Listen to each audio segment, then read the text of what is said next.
In emergency management, the definition of a stakeholder is any person or entity with a vested interest in the survival or recovery of a given community.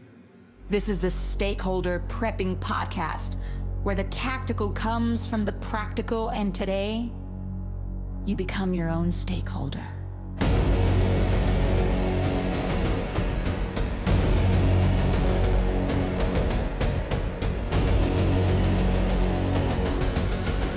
Here are your hosts, Chris and AC.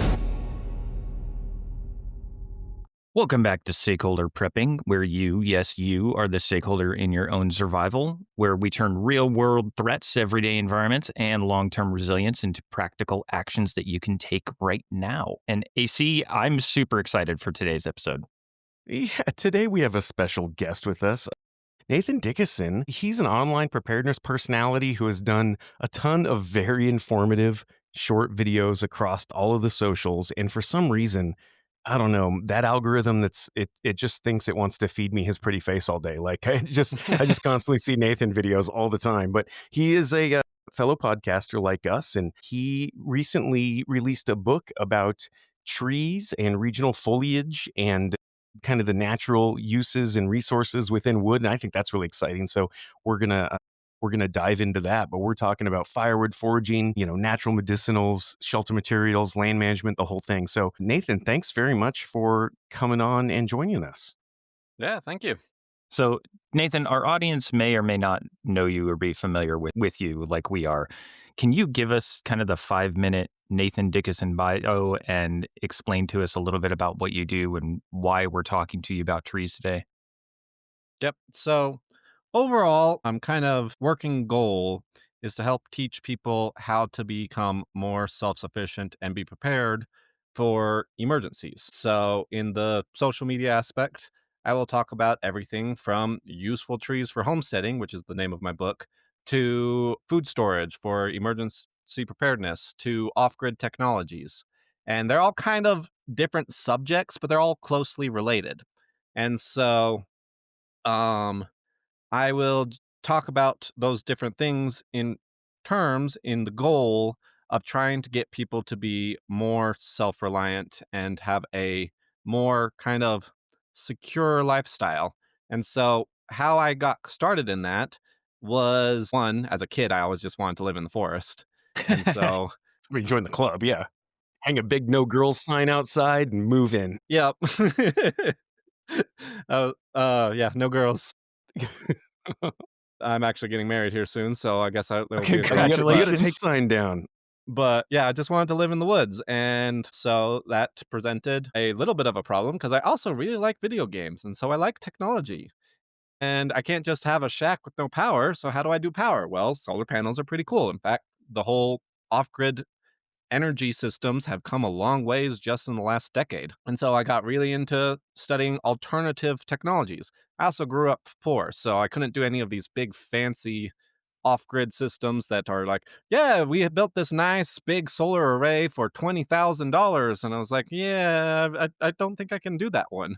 So I would research alternative technologies. Like, for instance, a rocket mass heater is basically it's a masonry heater that will use a fraction of the wood to heat your house, and you only have to have a fire lit for an hour, so it's safe every couple of days because it holds that heat and it just slowly radiates out into it. Well, that slowly spread into what I call the Zion Home Project, and that's where a lot of my videos are focused on. And it's basically I'm building an off-grid house that is trying to be as affordable as possible because I don't have a lot of extra money to build something fancy, but also present a 21st century lifestyle for that. And as part of that overall project is where the useful trees for homesteading comes into play because I've always really liked trees. So I got really obsessed with studying what trees do what. Like, for instance, there's a tree called the black locust. It's my favorite tree. It's the first tree I talk about in my book. The wood does not rot. It takes 100 years for the wood to rot in the ground. And so old-time farmers would use black locust as fence posts. And so you put this fence post in the ground, it doesn't rot, and you just string your barbed wire and it works great. And so just little things like that that are some of them are technology related, some of them are plant related, but all of them are overall in that goal of just being able to live in the woods and have a nice, relaxing life, a nice, slow life, and just utilizing all the different materials around me to make that possible as affordably as possible. Nice. That's really exciting. So what your educational background? Did you have any formal education in any of this stuff? Or are you 100% self-taught? I mean, where did that knowledge come from? So I am pretty much 100% self-taught. My formal education background is in HVAC and mechatronics. HVAC is just heating and air conditioning, and then mechatronics is just industrial maintenance. And so I know how to make machines work good and how to um, climate control a building, which has been useful for designing some of the more off-grid stuff because climate control is one of the biggest energy hogs out there. And so being able to do random weird things just because I know the science behind it has been useful. So that was my formal education. And then everything else has just been basically what do I want to hyperfixate and research on this week? There was one week where I spent an entire week on just cheese. So so these shorts, how did that come about? When did you decide, "Hey, I'm gonna get a couple 100,000 social media followers and make little short videos about preparedness?" I mean, it seems like you've been doing this a while. I mean, we would kill to have half your followers, so I just kind of Right. wonder, yeah, how all that came about and how you were so successful in such a short amount of time. So I've been doing the videos for probably about 5 years now. And before that, had a podcast. But there actually was a big transition. So originally, I always thought that the building the off grid, buying the land, because land's really expensive, would be a decade down the road. And so another one of my passions was personal development and success. And so my original podcast was called The Principles of Success. It's ended now. I ended it a few years ago. But I would talk about things like action and hard work. And then I had what I called the attributes of success, which was basically the things that you want that make up a successful life. Like, for instance, being happy or having health or good relationships. And then, of course, money. And so originally, I started talking about that. That's a very saturated market. I did not do very good. But I was very diligent. So I put out a ton of videos. I put out a ton of podcast episodes, and I slowly became a little bit better at talking to a camera. And so eventually, I also had this other interest that I would occasionally talk about, which was homesteading stuff or off grid technologies. And every once in a while, I would slip one of those videos in, and the algorithm really liked those videos. I remember very clearly I did a success video and it got like 200 views, and then the next day I did a homestead video and that was my first super viral one, and I got 1 million views, and I was like, okay, I think people Whoa! are more interested in this subject than the success one. So I slowly That's started to make that pivot. epic. Yeah, it was pretty That's good. It's actually epic. it actually was my first Zion Home video that I remember putting out because I had just finished my diagram of my house of all the different technologies and how they would play into each other. And so I made a video talking about that, and I guess people really liked the concept. So at that point I realized that okay, I probably should start slowly shifting from talking about just general success to talking about self-reliance, because both are my passion, but one a lot more people are interested in hearing. And so Yeah, that's kind of how I so got started. preppers get, more views than Tony Robbins any day of the week. I like it. I'm digging it. So I do want to ask about trees, and I know you've got one book out. Is there a second book coming out about trees? So the Useful Trees is the book that I wrote, and it is basically all that I was planning on doing in terms of trees. Each chapter, it covers a different subject matter for the most part. Like, for instance, the first chapter is just my favorite trees. Like, all right, here's the top 10 trees. These were the most useful in my opinion. You should probably all get them. Here you go. And then the last several chapters are like, all right, if you live in a really, really cold environment, here's all the useful trees for that environment. you live in the desert. Here are all the useful trees for that. And so basically was just trying to cover a quick overview of each type of tree for whatever situation you find yourself in terms of trying to be more self-reliant. And so that's kind of what I was doing with that book. The next book would be the probably my Zion book and talk about the house design stuff and just Okay. the overall systems. So, for the average person who can only identify maybe 2 or 3 different tree species, like the rest of us plebs, what are the top 5 trees that they should learn first and why? So that really kind of depends on your area because a desert tree is not going to be growing in northwest or the northeast or the southeast. And so the best thing overall, and I'm going to answer this question in two different ways, this one and then a different way. The best thing overall is just ask ChatGPT for what most useful trees in this region, and it'll start popping them up, and then you can learn what those trees look like in your area. In fact, I was actually just recently in Phoenix, Arizona. I've never been to Arizona since I was a little kid. And I was just walking around and I was like, hey, wait a second. That's a Palo Verde, which is a just a green tree. The bark is green. And so that's how I recognized it. I was like, wait a second. I know what that tree is. I've never seen it in person, but I know what that tree is because it's all over the place. It's a pretty tree that they plant ornamentally. That one's actually not that useful. I do talk about it in my book, but overall, it's not one of my favorite trees. But yeah, just learn the trees in your area. And then I actually would recommend my book because if you look at the trees in your area, my book lists what trees are most useful. And then just go to Google and look up what those trees look like and learn those trees.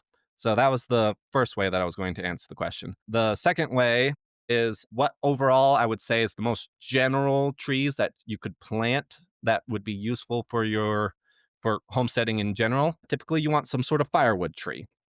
A lot of the best firewood trees are in the legume family, so they grow really fast, but still have a good amount of burning potential. So some of my favorites would be honey locust, which is related to black locust, which we talked about earlier. Honey locust burns really hot, grows really fast, and unlike locust, doesn't have a lot of thorns, at least the tamed variety. Okay. Osage orange is also a very popular firewood tree. It burns really hot. It's also one of the hardest trees in the world. And so that's a good firewood tree. So again, for your area, look up what would be really good firewood wood trees for your area. So you want a firewood tree. Then, of course, you also want a good emergency food tree. These aren't trees that you would necessarily plant, but if they're in your area, they're probably abundant and you can access them. So for my area and a lot of people's areas, it would be pine. Pine is not something you Sure. typically want to eat. It kind of is gross. But thousands of people across the globe have used pine to survive in times of famine. So pine bark, the inner cambium layer, which is so you have the outside layer, which is hard, and then you have wood. There's this soft, spongy layer of bark in between those two layers that if you peel off is edible and it has calories. It tastes strongly of pine. If you've ever used pine sol, you kind of probably know what pine smells and tastes like. And it's not very tasty, but it does have calories. And so people would make pine bark bread to survive during times of famine, pretty much anywhere in the extreme northern hemisphere where there's lots of pine trees. Another really good one is hickory. So hickory nuts are extremely edible. They also have a shell that's about 4 times as hard to crack. I'm making up the 4 times. 4 times as hard to crack as a walnut. It's just a really thick shell, and then the nut just shatters. So commercially, we don't eat them. They're a pain in the butt to crack, and you don't want to mess with that. So historically, what the local tribes would do is instead of breaking up the nuts to eat the nuts, they would just smash everything together, nut and shell, and then boil it in a pot to make a broth, and then just drink the broth as a way to get some calories. So Interesting. in your local area, look up what survival trees people utilized to not starve to death during times of famine. So, wood trees, survival trees. Of course, you're going to want some fruit trees. The most general would be apple. Everybody loves apple. It's not the greatest fruit in the world. Everyone has a fruit that they probably like better than apple, but it stores really well. It's really easy to harvest. It grows in most locations. So, apple's a really good one. One of the ones that you might not have ever heard of that is an extremely useful fruit tree. In fact, it's one of my top favorite trees is mulberry. So mulberry is a fast-growing tree that burns really well and has mulberry fruit. And they're kind of like blackberries. But the reason why you probably might not have ever heard of them is because they are super, super squishy blackberries. And so you can't transport them. And so you have to basically eat them off of the tree or pick them from the tree and take them inside and not stick them in a car to have rattled around, and they'll never make it to the grocery store. And they go bad fairly quickly. So you have to make them into jams or stuff, or you can eat them that day. But the fruit is like a blackberry. It just grows on a tree. And then the wood is extremely useful. And so there's all sorts of just random fruit trees that are good fruits, but aren't good supermarket fruits. And so if you want some more variety to your fruits, because it would be really nice if you could have fruit from the beginning of fruit season all the way to the end. And if you only are picking a couple of different fruits, then you're only going to have a season where you have a ton of fruit. But if you use something like, so this isn't a tree, it's called a hascap, and it's a bush, but it's kind of like a blueberry bush, but it produces the berries in March, so very early in the year. And then all the way at the end, you could do something like, if you're down south, you could do something like pomegranates, which are a November fruit. And so you only have a couple of months there where you're not actively growing and producing fruit. And at which point, that's where apples come in handy because you can store them. Or I really like canned pears. I don't like fresh pears, but I like canned pears. So you can can the pears and store them for those couple of months where you're not actively producing fruit.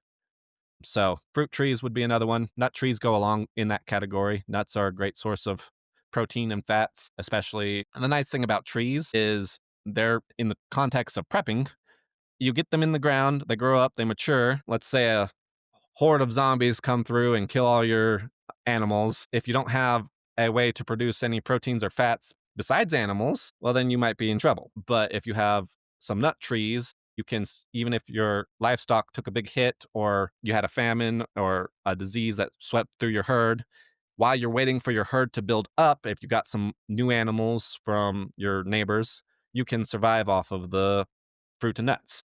That's a good call. I So, like that. Now, unfortunately, I'm in the Pacific Northwest, so we have a lot of vegan zombies, so it doesn't help us out a ton. But I have a pine question actually for you because you're right. Pine is everywhere, right? And there's a bunch of different kinds of pine. I've never personally seen a pine nut. Is a pine nut of a certain kind of pine, or like, I'm like the firs and pines we have around here? I just have never seen one. Is there particular trees that have pine nuts and certain pines that don't? You're talking about the ones that are like in fancy salads, right? Yeah, yeah, the fancy salad nut. so in general, the specific pine nuts that you get in fancy salads come from a specific type of pine. I don't remember what type off the top of my head, but that's because it's just the one with the biggest nuts and easiest to harvest in a location where labor is cheap. I believe it's over in Asia. But if you've seen a pine cone, pine cones have pine nuts. The reason Really? why nobody harvests pine nuts, and if you look at historical books, people would eat pine nuts that they harvested locally, but pine nuts are tiny, and getting them out of pine cones is a pain in the butt because you have to pick the pine cone when it's green and still in the tree. And Oh. pine trees don't typically have a lot of good climbing limbs down where you can easily reach and it is safe. And so pine nuts on a homestead aspect can happen, but typically most people won't bother because it's just not worth the danger and the headache of trying to get all these teeny tiny pine nuts out of the pine cones that are clear up 3 stories high. Interesting. Okay, that's really interesting. See, I learned something. Look at that.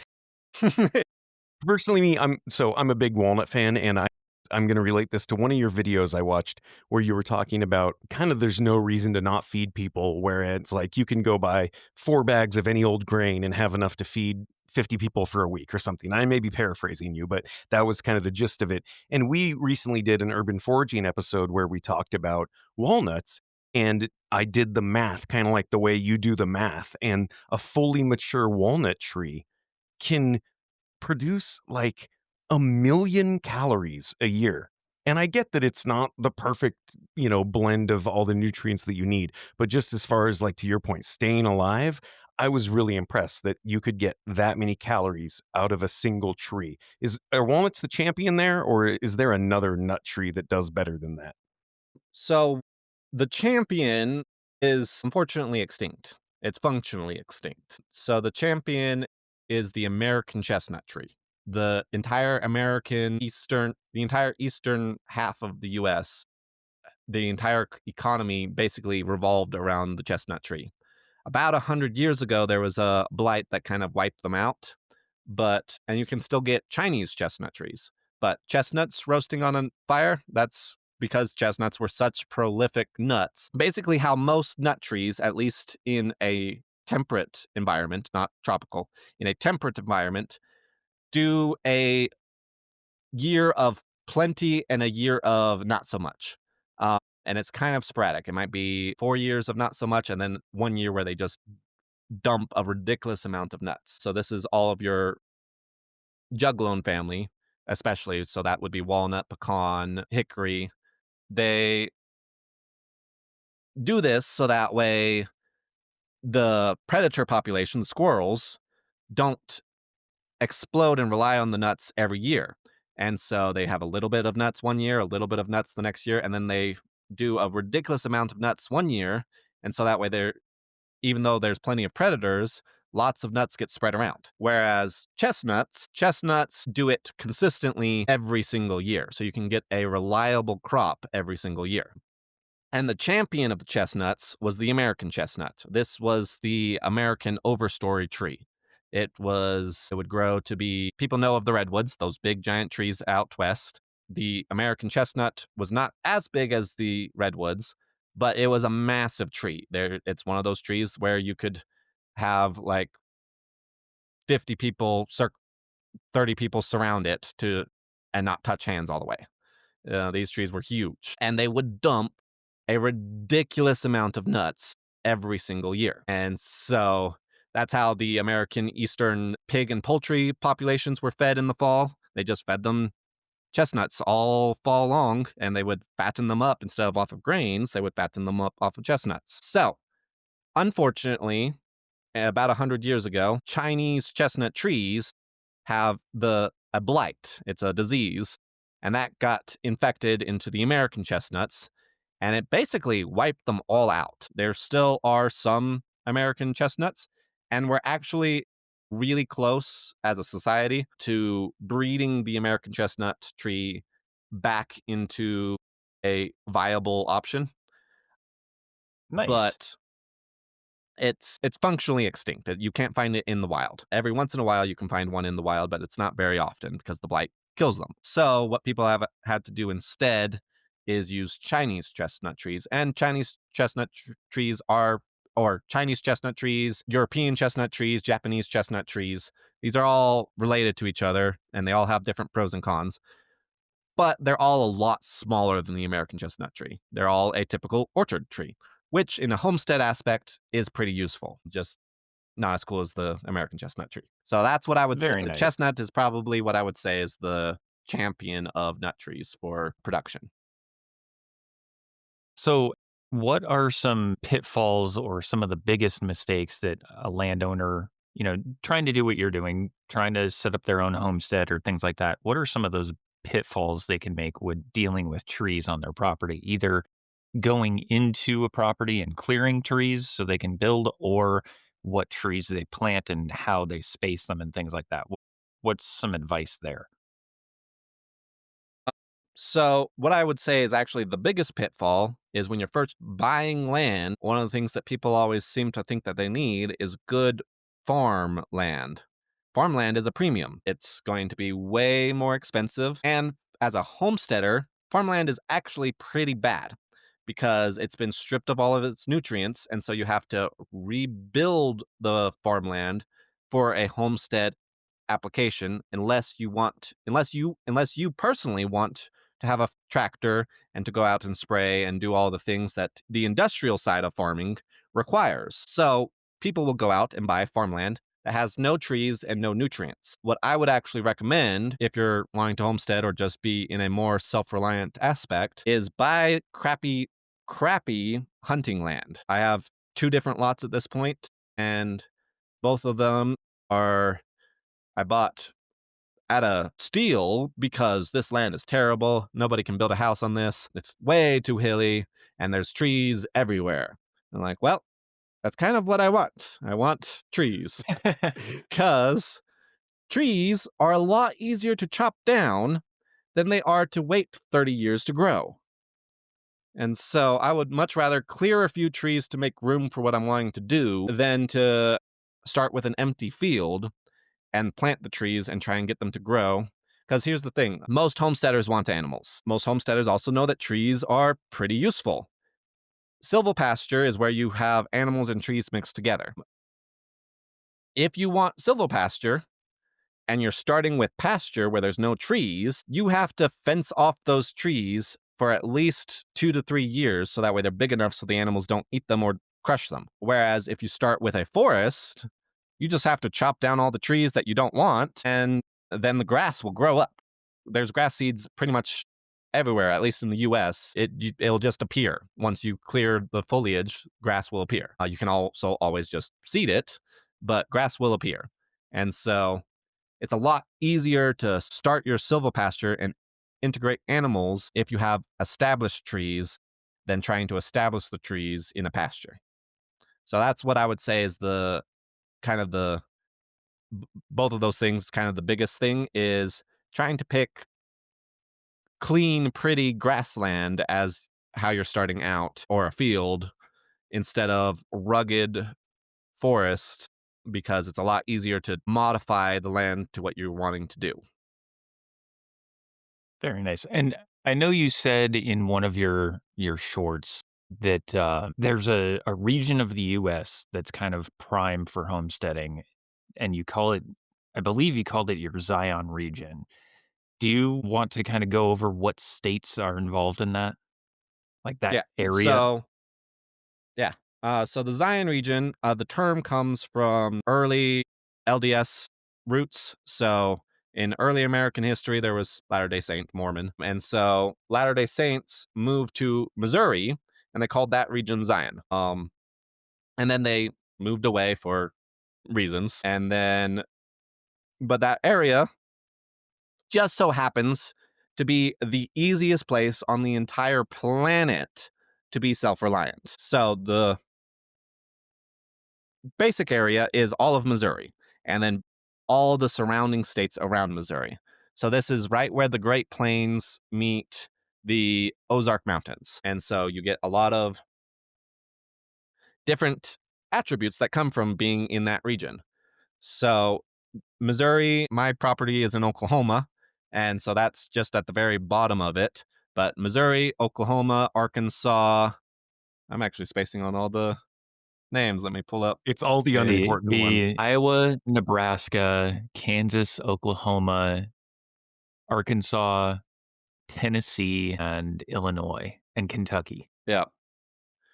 Okay. So Missouri overall is the core of it.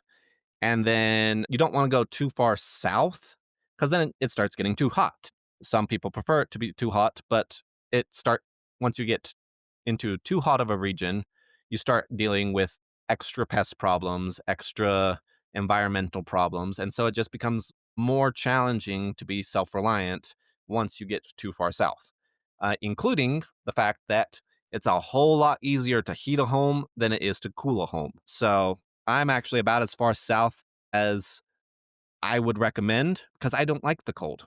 And so I'm pretty far south. You don't want to go too far west because things start to get a little too dry, and water is very important. Water is needed for survival, is the most important substance, and you can't do anything without water. So Missouri is completely included in the Zion region, but only the eastern half of Oklahoma, Kansas, and Nebraska are included. Because once you get out to the western half of those states, you are actually in a very dry region of the US, and it's just not as easy. You can homestead anywhere, but it's just not as easy. You don't want to go too far east simply because that's just where everybody lives. And so there's just too many people. And so land is really, really expensive. And so it's a nice area. You can homestead and be self-reliant all across the eastern half of the US. It's one of the most hospitable regions in the world, but there's just too many people there. And then you don't want to go too far north for the exact reasons that you would suspect. Long winters, short growing seasons, lots of snow. It's just hard. That's why I actually don't recommend Alaska. The winters and lack of sunlight are just too hard for most people. And so Gotcha. that's kind of how those boundaries. I drew up the Zion region boundaries of what I call the Zion region. And that's my reasons behind where I stopped the boundaries. Illinois is actually mostly excluded due to laws, but that gets into the realm of politics, and we're not going to talk about that. But I excluded Illinois in my personal map because it makes it really, a lot of regulations make it really hard to be self-reliant and homestead in Illinois. So that's kind of what the Zion region is. And due to my LDS roots, I just kind of like the name, and it just so happened to line up pretty close to the original Zion region that the Latter-day Saints did back in the 1830s. And so I was like, all right, so that works, and I'll just call it that. And so that's kind of where that term came about and how those borders came about. Very No, cool. that's really cool. That's interesting. I want to shift gears a little bit because I there was one part of your book where you were throwing a little bit of shade on maple. I'm a big maple fan, but you were talking about how it's not just maple syrup, but there's tons of other trees that are sugary enough that you can get syrup from. So trees that could actually produce enough sugar. What are those other trees that people just don't think about? Because I think maple is just the big one. I blame Canadians, but Well, maple is also a very abundant tree all throughout the American North. It's a very predominant tree. And so there's lots of maple trees for you to harvest. And specifically, I was throwing shade at sugar maple.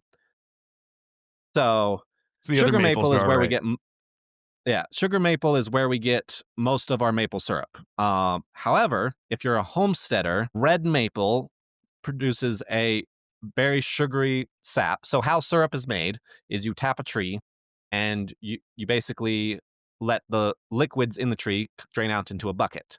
And then you boil that bucket to reduce the liquid, and then you're left with syrup. You're left with the sugary content of the tree, and you just evaporate the water. Sugar maples produce a very sugary sap that you can easily boil down into a syrup. Red maples produce a fairly sugary sap that takes a little bit more boiling. I want to say it's like you need for sugar maple 30 gallons to make 1 gallon of syrup. And then red maple, you need 40 gallons of sap to make 1 gallon of syrup. So it's a little less efficient. That's why industry, they do the sugar maples, because at that scale, the slight difference in efficiencies matters because you're using energy to heat this sap to make the syrup. So you need that 10-gallon difference is a big difference in your bottom line. As a homesteader, you're burning firewood or you're doing something to produce heat, probably for free or minor expense. And red maples grow way, way faster than sugar maples. And so if you don't have a maple tree and you want maple syrup, you can plant a red maple and it'll be ready to be harvested a lot quicker than a sugar maple would be. Maple trees are still perfectly good syrup making trees. Another good one I already mentioned would be mulberry. In fact, a lot of your fruit trees, if they're bigger fruit trees, will have pretty tasty syrup. So maple trees, and then pretty much a lot of your, pretty much any of your deciduous hardwood trees. So the trees that fall off in the fall. Any tree that has leaves that fall off in the fall will have sap in the spring that you can tap. And off of the top of my head, I can't list every single one that would be good. Black walnut is a particular favorite of a lot of people, and oak is not. Oak is a very bitter, gross sap. But black walnut, I believe birch, I was birch gonna say water. birch. I've heard birch that people will use birch, but that sounds like kind of the Temu version of maple syrup or something. Yeah. So I believe birch is a good one. I believe aspen is not a good one. I don't think walnut's a good one, but a lot of your fruit trees will be good. And if you want, so obviously look up to make sure that it's not poisonous first. But if you have some hardwood trees in your backyard, try tapping them and see if you like the flavor. Because just because in general most people don't like the flavor doesn't mean that you won't like the flavor. Don't do oak. Oak is gross. Pretty much everyone acknowledges oak is gross. But most hardwood trees can be tapped for their sap, and sap is generally pretty sugary. And so you're probably going, more often than not, you're probably going to end up with a syrup that tastes pretty decent. That's interesting. I have a lot of broadleaf maple, and so I wanted to try it this year. Like I haven't done it yet, but I think in the spring when it's time, I guess it's right after the last frost is the perfect time to do it or something. But I want to tap them and try maple syrup. But yeah, I don't have any sugar maple, but we have a lot of broadleaf and we have a ton of vine maple, but a lot of broadleaf maple. So I was gonna try those and yeah, see what I thought about it because I'd never done it. I'm gonna go out into the front yard and try tasting the pin oak that's out there. Yeah. Now I just want to try oak syrup. I don't just. So oak trees are very high in tannins, and tannin and tanning sound very similar because you use tannins to tan things. So tannins are gross and very bitter. And that's why we don't typically eat acorns. You can eat acorns. That's another survival tree that you can harvest. You just have to leach the tannins out with water, and then that brown liquid that comes out of the acorns you can use to tan leather. But it's does not taste good. It's very very bitter, and so that's why I was like, don't oak. That's cool that you can use it to tan leather, though. I didn't know that. I didn't know that that's you could use tannins like out of the because I've heard people obviously leaching the acorns. I didn't know that you could actually use that wastewater for something else. That's actually a really cool hack. Yeah, so there's lots of trees that they would either, like for instance, oak, that they would use the acorns to create tanning juice where they leach out the tannins. And a lot of trees they would harvest the bark. I want to say hemlock. I want to say hemlock was is a pretty overall not that useful of a tree, but the bark is extreme. I want to, and I don't remember if it's hemlock, but I want to say it is hemlock. The bark is extremely high in tannins. So early frontiersmen homesteaders would literally just strip the bark as high as they could reach all the way around the tree and use that to create their tanning liquid for tanning hides. And they would just strip the tree of its bark because it was really high in tannins. That's really cool. That's impressive. I like that. I'm gonna have to try to find some high tannin stuff to make my own tanning juice for the next time I go hunting. Yeah. So yeah, that's where we got the word tanning is from tannins. Interesting. So shifting gears a little bit here from kind of a wildfire risk perspective, what should every homeowner be looking at around their property as far as trees and foliage and everything Yeah, that are there goes into trees it? you want closer to the house and further away from the house, assuming that everything's cleared appropriately? What are the fire resistant trees that you would like closer rather than further away? So I can tell you a tree that you do not want is near your house is eucalyptus. It's a very prolific tree, invasive tree out west that is very high in oils. You basically don't want any tree that is very high in oils because oil burns really well. Makes And sense. so on that same note, you typically don't want a lot of evergreen shrubs. So evergreen trees, that's not as big of an issue. It can be an issue because evergreen trees have a lot of oil in them. They're very sappy trees. So those can be a danger to your house, but not as big of a danger as evergreen shrubbery. A lot of your so evergreen is just means that it lasts through the winter and it stays green all winter long.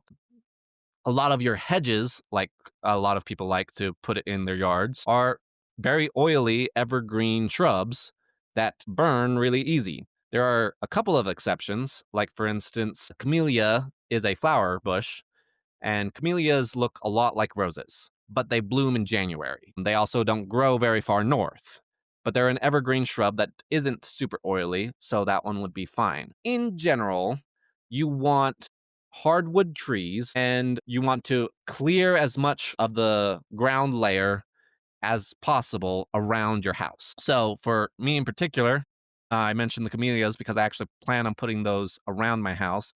That's not for fire reasons. That's because they're pretty. So sometimes you have to do pros and cons of what you're wanting to do. However, at the same time, I am also actively clearing any little saplings that are near my house to try and create basically a fire bandwidth that hopefully will not burn my house down. And the bigger you can clear, the further away that you can clear that ground layer from your house, the safer your house will be.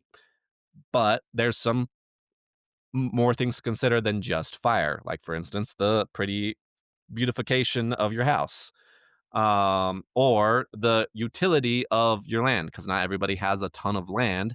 And so you want to have at least a little bit of space between you and burnable stuff, but you also want to be able to produce food and livestock. And so there's just kind of a tug of war that happens there where how far do you want to put it out?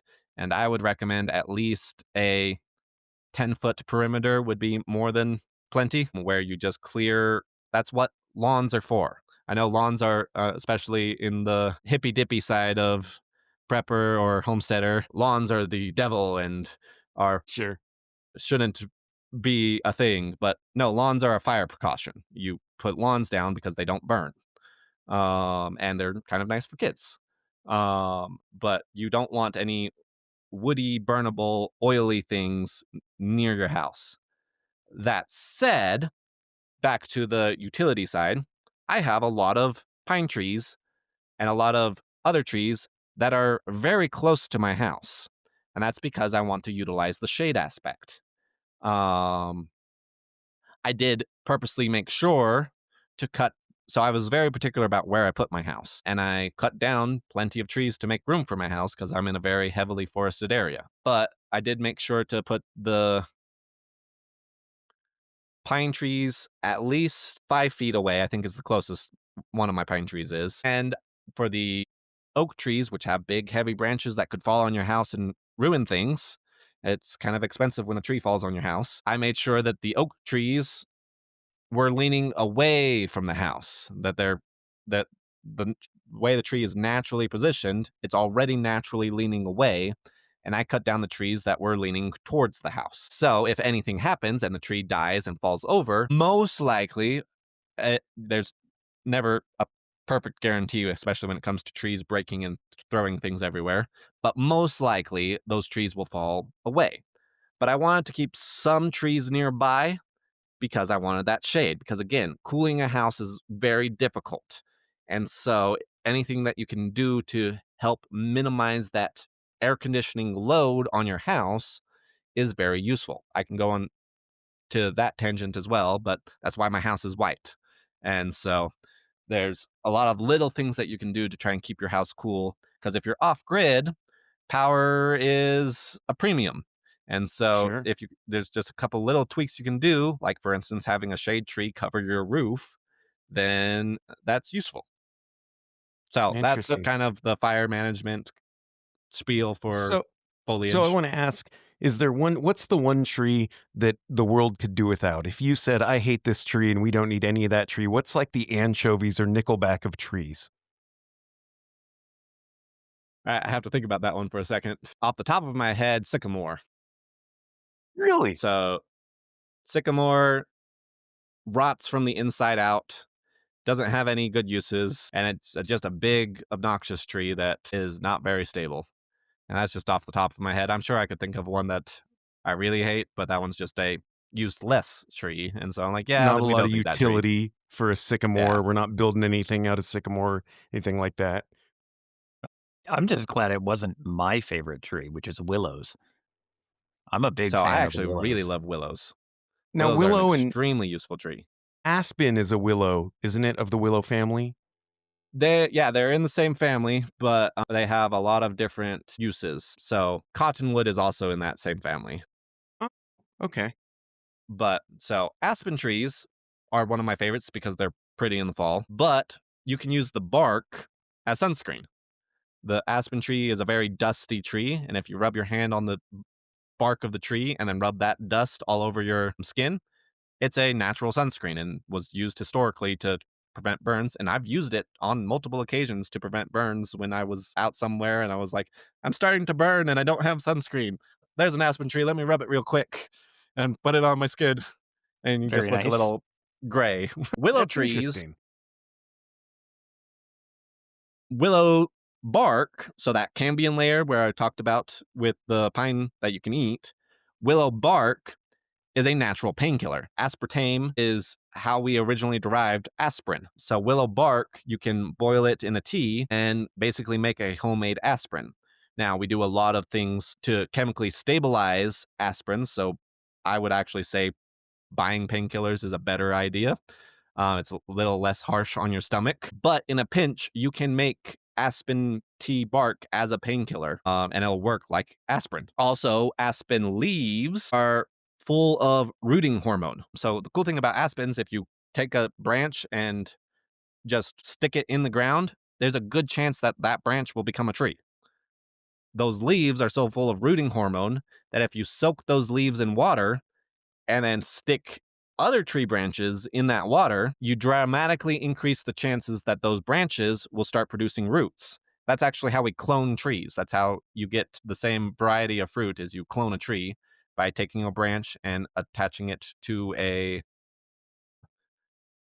rootstock, and then you get a exact copy of the original tree. For non-fruit trees, like for instance woody trees, like for instance aspens, if you stick them in rooting hormone from you can just cut a branch off and stick it in rooting hormone, there's a good chance that those trees, that branch will start producing roots that you can then go and plant, and that's how you can propagate lots of your woody trees easily and quickly. So I really like both Interesting. aspen and willow. That's awesome. I feel like we've barely scratched the surface when it comes to like all of the cool tree stuff you talk about.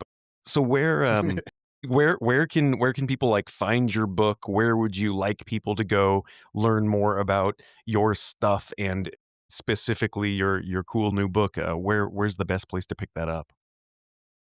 So the book is exclusively available on Amazon. I went with the self-publishing route that Amazon provides, and you just can go to Amazon and look up Useful Trees by Nathan Dickeson, and it'll pop right up pretty easily. Or you can go to my social medias, and my social media is always just Nathan Dickeson, Nathan, and it's just at Nathan Dickeson. And those are my social medias. I'm on Instagram, I'm on TikTok and YouTube, and those are my three main ones that I do. I'm also on Facebook.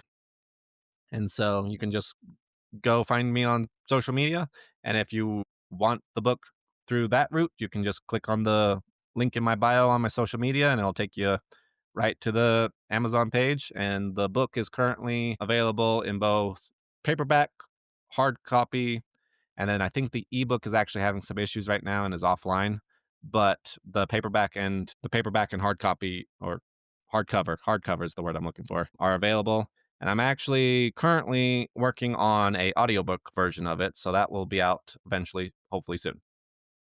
That's awesome. Yeah, we actually really appreciate you coming on because I've learned a lot and I feel like now I need to go buy the book and like learn all the other stuff. Right? Before we let you go, do you have any questions for us? No, but thank you for having me on. It was really fun to come on and talk about prepping stuff with you guys. Yeah, an Yeah, hour just flies by. I feel like we're gonna have to have you back on because I feel like we didn't even really scratch the surface on this. I just learned so much stuff. yeah, this was amazing. I learned a ton from firewood and which trees to go for and which ones are gonna look best in the backyard and which ones are gonna actually feed me, Sycamore, stupid, stupid sycamore. right? There's a willow tree down the street that I'm gonna have to go hack some branches off of. Just don't tell the Yep. neighbors or the HOA. Well, Nathan, like AC said, we're super, super glad that you came on, and thank you again for engaging with our listeners. And for our listeners, remember that preparedness isn't just bug out bags and gadgets. Sometimes resilience is literally growing in your own backyard. So be sure to tune in next week. Again, completely new direction like always, but we will see you then. And remember, you are your own stakeholder.